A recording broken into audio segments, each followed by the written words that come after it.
Cakewalk down Main Street, lean and step. Got sound 360, buds connect. Slow dance with a Chris sip chair wheel. I'm an indigo baby, life on stilts. It's a day, it's a time, it's a moment right now. And I gotta get down. Not a second, not a minute, not a last call, baby. Won't live with a maybe. So I step when it's real, bounce when I feel. Get the good flow, move something, get healed. I look calm because I've already given up on the outcome. Please give a really big round of applause for Deven Bouchet! Hey! Man, we got some good energy in here. Yeah, what's happening?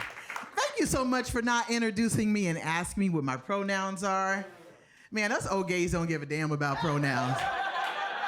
I'm just letting you know now, we just tired. I mean, we was marching in the 80s and fighting for gay rights, right? Oh man, all that good stuff. And so now we know, don't you force a pronoun on me. It's elder abuse, okay? I'm telling you now, do not force a pronoun on me. Shoot. I met this one woman and she said, well, you know, I identify as we. And I said, well, damn, how many of you f***ers are in there? And if we go out on a date, do I have to pay for all y'all? Shoot, what's really going on? Yeah, you know what? Michael Jackson was actually the first person to come out with a pronoun. Yeah, his pronoun was he.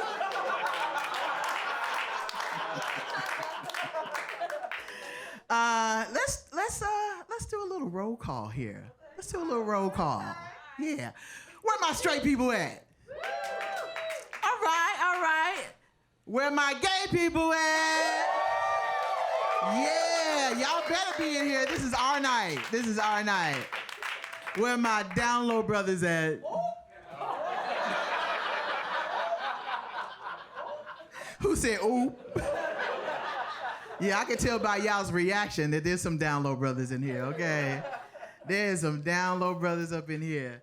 Yeah, you know what? It's funny though because down low brothers, they be in my inbox. Yeah, I be getting dick pics from down low brothers. I'm like, okay, wait a minute. What's really going on? Do you see me? I am a stud, and you are sending me dick pics. What's really going on, okay? I know what's happening. You're trying to test the waters over here with the stud before you become a down low brother, right? Yeah, and for those of you who don't know what a down low brother is, it's basically a man who's presenting as if he's straight. He got a wife, kid, the whole family, but he got a little boyfriend on the side. Okay? Got a little boyfriend on the side. So anyway, I'm so tired of the down low brothers at this point sending me dick pics. Look, the next time a offer me some dick, I'm gonna offer him some dick. Yeah. Absolutely. Look, let me tell you, I got a whole bag of dicks at home. You know what I'm talking about. Where my lesbians at? Y'all know about our backpack. Don't make me break out my backpack on you. Because I got 6-inch in there, the 8-inch, and the 10-inch for the size queens. Okay? Stop playing with me. And you know what's funny? There's some down low sisters too. They act like they ain't down low. But look, I think that every woman is a lesbian after 3 drinks. Oh no, seriously though, because I was at a bar talking to this woman. We was having a great conversation. 3rd drink in, she takes her hand and puts it on my knee. And I'm like, all right, now you're gonna f around and find out. You are gonna f around and find out, okay? Because I am being good here. I'm minding my own business, right? So about 20 minutes into the conversation, she says, well, you know, Deven, you so cute. This is a great conversation, but I just want to let you know, I like warm penis. I said, girl, that's okay. I just take the dildo and put it in the microwave for 30 seconds.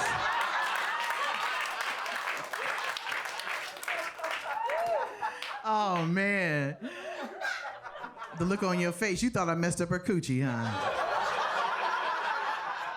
That's the woman before. That's how I know 45 seconds doesn't work. 30 seconds is the sweet spot. That's the sweet spot. Yeah, buddy. Yep, she actually ended up in the ER that night. Yeah, no, she went into work early. She's a nurse. She's a nurse. She's okay. She's okay. Yeah, buddy. I don't know. I don't know about these women. They be flirting hard and shit. And I don't know. They just kind of tired of the brothers sometimes. That's okay. You know, I'll take you in. I got a little something to show you. I got a little something to show you. Oh, my God. I have not smoked weed since the 80s. You know, back when I was buying weed from Tyrone on the street. You know, and I was complaining the other day about my back pain. I told my friend, I said, girl, I've been having some back pains. And she said, you need to go to the dispensary. And I said, well, damn, I've never been to a dispensary before. Let me go. So I go in there and it's all colorful and shit. I'm like, whoa, look at this. You know, it look like candy and packages and stuff. It's so exciting. You can spend hours in there, right? So anyway, you know, you gotta go to the security guard, give them your ID, you on camera, they gotta buzz you in. I'm like, this is awfully dramatic, right? This is awfully dramatic. So I get in there and I'm kind of looking around, and I went up to the lady and I said, can I get a nickel bag?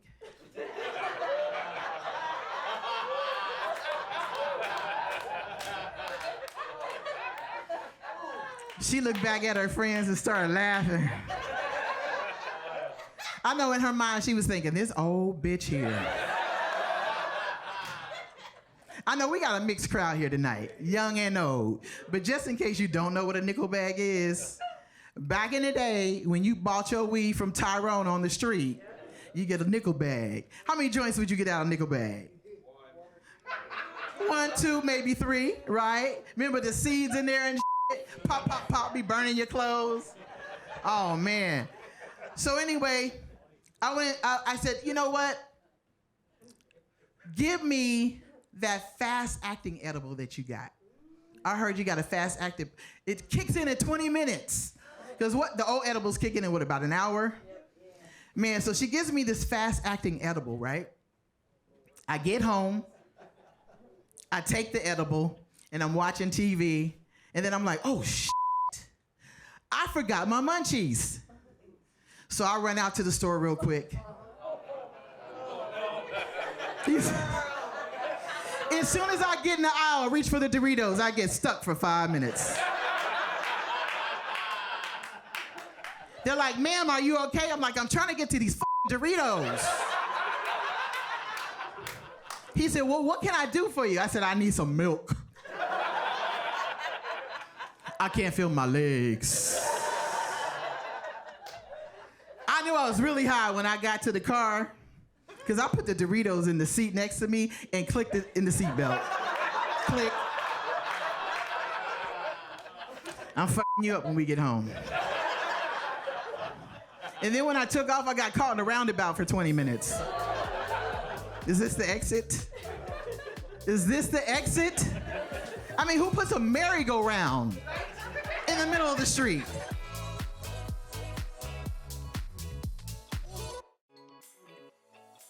I used to be afraid of stepping on people's toes, but after interning for the late Joan Rivers, I step with my heels, baby. Give it up for the beautiful, the sweet, the genuine Ashley Ryan!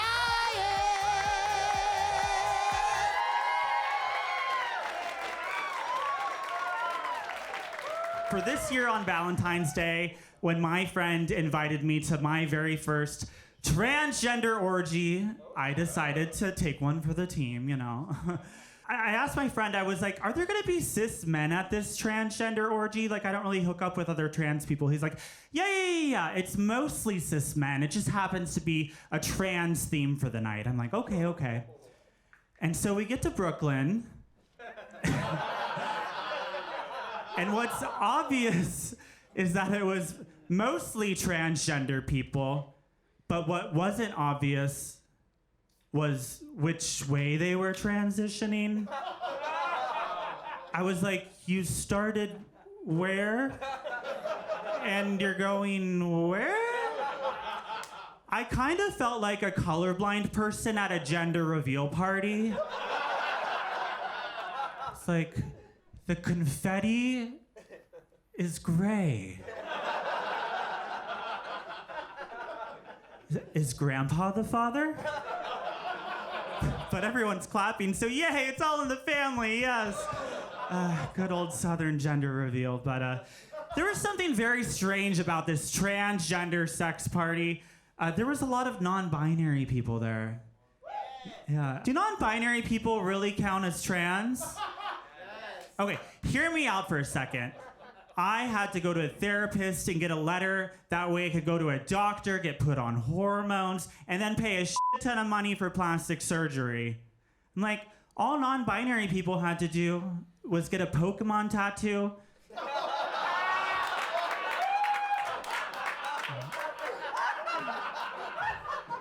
And a septum piercing, and call it a day.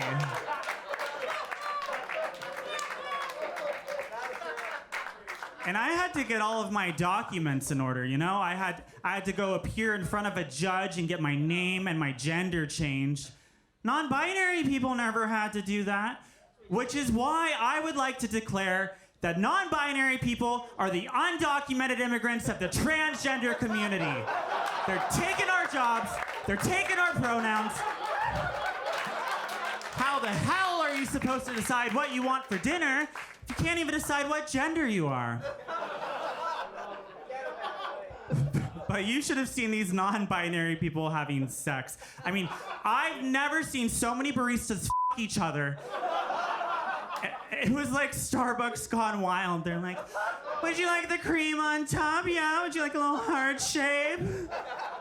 But here's the thing that no one will ever tell you about f***ing your barista. If you f*** your barista, they're still not gonna get your name right, okay? It's gonna be spelled wrong and everything, so is it really worth the efforts, and why do my fingers taste like caramel, okay?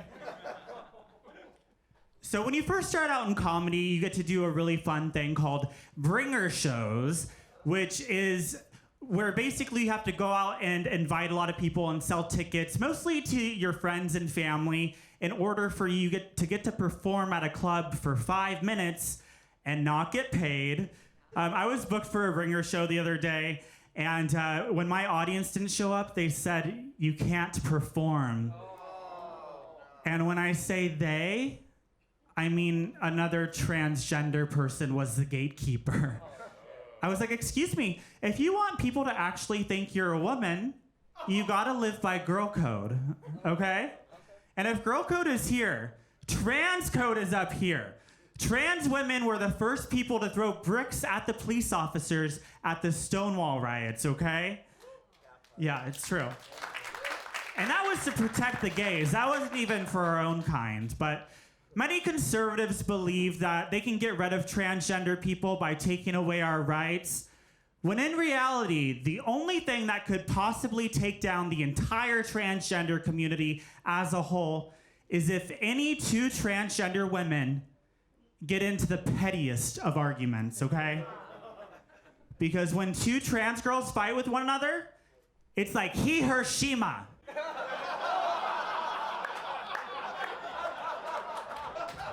I recently got my passport renewed so that I could attend Amsterdam Pride this summer, yes. And to my surprise, my passport came back within a week. And so I excitedly opened it just to check out my most certainly not face-tuned self-submitted photo. It looked great, but then I noticed that they had changed my gender. Yeah. I had a female passport for 10 years, then the Trump administration changed it all the way back to male.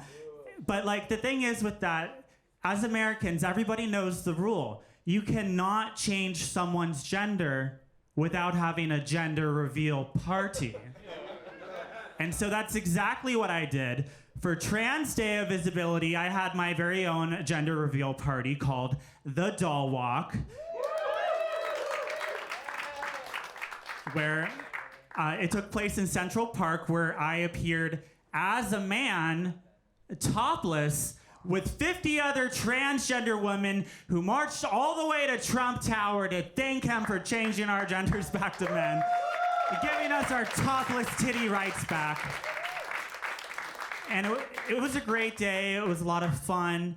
But somewhere in front of the Apple store on 5th Avenue, I got a whisper in my ear from one of our security details. They said that Secret Service was aware of us, and they had completely shut down the entire area in front of Trump Tower, and we weren't going to be able to do our protest there. So instead, we did it at the next best thing, the Prada store. But I was like, why is Secret Service afraid of a bunch of transgender topless women? I mean, did they think we were all armed with bottles of ketchup? I'm like, that's not a bottle of ketchup in my front pocket. But if you tap it a couple times on the 57, something might come out. But anyway, we had a lot of fun chants that day. We chanted, "Boys will be boys." Yeah, that's what happens when you let a comedian be in charge of a protest. Yeah, everyone just gets very confused. Why are these topless people shouting at me?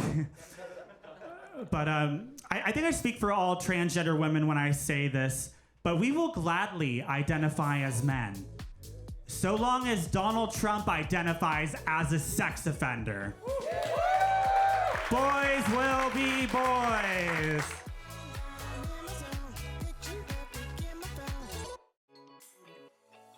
My wild side is saying one more chapter after 9 p.m. Please welcome to the stage, Kaycee Conlee!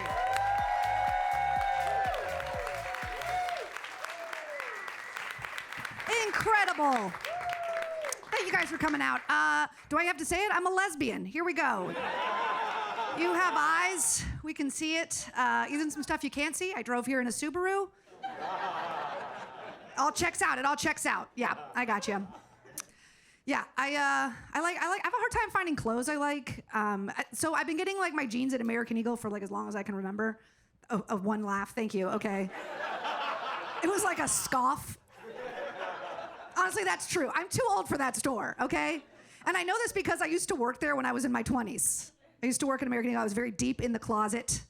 Yeah, I know. And so like every time I go in there, I'm like looking at the associates, like their little closeted gays. They'll come up to me like, "Do you need help?" And I'm like, "Do you need help?" I got you. I'll save you. But I actually had to stop shopping there because of this. My wife and I were in there shopping one time together. That's right, my wife and I shop together. We share a wardrobe. You should be gay. It's awesome. But we were in there shopping. We had a bunch of clothes. We walked back to the fitting room. And we were like, we want to try on together. And the associate looked at us and was like, "I can't let you go in together." Right? And immediately, I don't know, something like flipped. A switch flipped immediately. I was just like, this is insane. This is a hate crime. It's because we're gay. We can't go in there together. I went full Karen, you guys. I was like, "Where's the manager?" The associate was like, no, it's not because you're gay. She was like, we can't let any couples in there. People have been hooking up in there. So then I had to like walk it back, but I was also kind of flattered. Because I was like, we're married. We're not gonna hook up in there. We barely hook up at home. Right? Like, we're more likely to clean up in there. Like, give me a steamer, put me to work, let's go. Absolutely insane. Yeah, so I can't go back. There's no chance. I can't. But a lot of weird stuff like that has happened to me. Like, have you guys ever broken something that wasn't yours? Yeah. Yes? Yeah, and I don't mean like at Target where you can just be like, I recently was staying at a friend's house. They were like away. I was like house sitting, and I broke a wine glass. And it was, I did the right thing. Okay, I sent a picture, and I was like, "I'm so sorry. I will get you a new one." And they wrote back, "Okay," and they sent me a link. I was like, this is not the social contract. I say I'm sorry, you're like, "No big deal," and then it's like, we're good to go. The craziest part, it was $200. Yes, they only come in sets of 6. I was like, I broke one, need I remind you? It's crazy. But I ended up, I sucked it up, I did the right thing, I ended the friendship. Yes, my people, we get our wine glasses at TJ Maxx. Yeah. Join us. Savers. Yeah, so I I've been married for a little while, and we don't go out like we used to, but every once in a while I'll try to dial it up. And we were in Vegas recently, and I was like, we should go to a strip club, okay? My wife agreed. This was clearly my idea, you guys. Like her idea of a good time is like a glass of wine and a Hallmark movie. So this was me. She was like, okay, I'll do it. Neither of us had ever been. I was like, this will be awesome. We like the same things, right?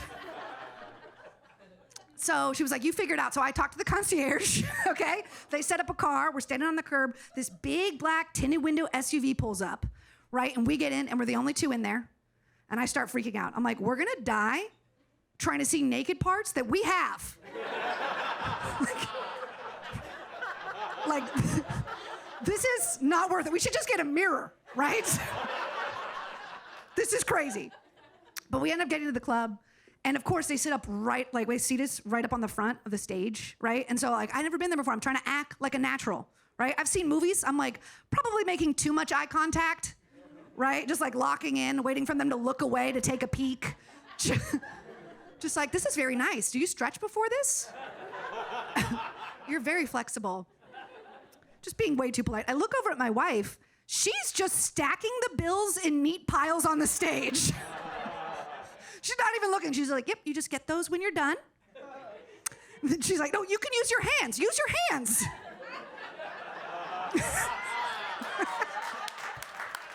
My people. Sometimes it's a little lost. Okay. So I look over, I see this, and I'm like, babe, you're gonna give us away, right? Act like you've been here before. I'm like, lock it up. And she looks back at me and she goes, I don't want to disrespect them. Have kinder words ever been uttered in a Vegas strip club? Okay, listen, word spread like wildfire. My wife motorboated every woman in that place. Yeah, they were just like, oh, sweetie, I respect you too. It was crazy. So if you're curious, the cheat codes, respect. That's what you got to talk about at the strip club. That's how you fix it. Look, I know we've spent a few minutes together. I don't know if you guys can tell that it's not my brand. I did go to Burning Man last year. Yeah, you guys are like, what? Why? If you're not familiar with Burning Man, it's like a festival out in the desert where rich white people go to do drugs. Yeah, which is crazy because they're rich and white. They could do drugs anywhere. But yeah, it's this big festival, and it's not my brand. I'm less Burning Man and more burning bras, right? I think we can agree it's not my. But yeah, I knew I didn't fit because when I was packing, I'm for sure the only one that brought floss. I wore my night guard every night. But I got to go for stand-up. They brought me out there to do comedy at Burning Man. Yeah, thank you. It was really cool. It was very cool. I like to say I went on scholarship. But I was freaked out. I didn't know what to bring. I didn't know what to pack. And so I tried to treat it like camping, right? Like lesbians, we know how to camp, for sure. And so I was like, you pack your fears, right? So I was like, for example, if you're afraid you're gonna be cold, you might pack extra layers. If you're afraid you'll be hungry, you might pack snacks, right? I packed mace. That's right, because I'm afraid of people, okay? But no, it was, okay, so I'm very open-minded. I'm very much like, try everything once, fun things twice, you know? So I did mushrooms 6 times, okay? Yeah, Burning Man was awesome, okay? But I didn't know how it all worked, right? So I got on the plane, I was flying out there with another comedian who's also a DJ, just to give you an idea of her vibe. She gets on the plane, she sits down next to me, and she's like, I have $1,500 worth of drugs. I know. I was like, that is so much weed. And she's like, none of it's weed. Yeah, my little naive brain is like, what else is there? And she starts being like, ketamine. You know, and I was, Molly. I was like, isn't that for horses? Let's forget. She's like, I'll teach you. So she was like my little drug mentor, my drug sensei, the opposite of the DARE program.